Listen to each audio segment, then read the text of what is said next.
Navigating Suicide Loss, a Survivor's Study. Those left behind after the suicide of a loved one often experience complex grief that can involve feelings of self-blame, abandonment, and rejection. The stigma surrounding suicide can also underlie rejection by their community, further increasing the psychological burden that survivors face.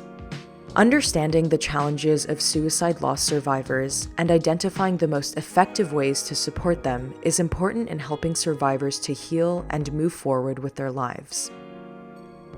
Towards this aim, Dorothy Goulah from California State University Northridge conducted a study to learn more about the experiences of suicide loss survivors.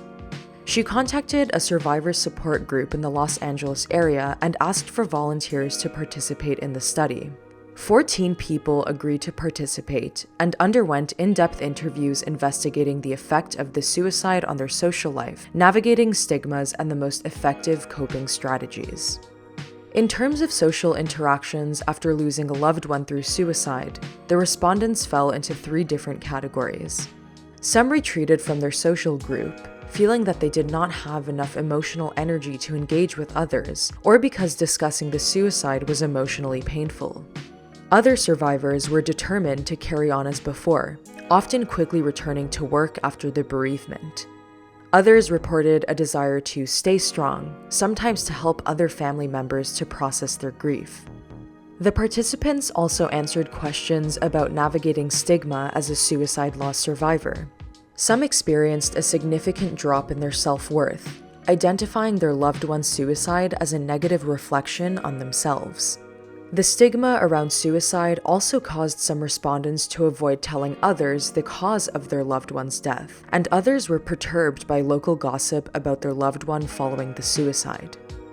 Many respondents reported that they lost friendships and that some of their social bonds became frayed after the suicide. Certain friends were uncomfortable with the topic of suicide and avoided the respondents. Goulah also asked the respondents about their coping strategies. Many were very positive about the effects of private therapy and helping them to process the event, and some also found solace in their religious communities. Getting back to work and feeling social solidarity as a result was also helpful for some. The respondents reported that joining a support group for suicide loss survivors was one of the most effective coping strategies. As everyone in the group had suffered a similar bereavement, there was a sense of acceptance, understanding, and solidarity that was a particularly powerful source of healing. The study reveals that the stigma and discomfort around suicide can affect a survivor's ability to access social support, but acceptance and inclusion can be found in survivors' support groups.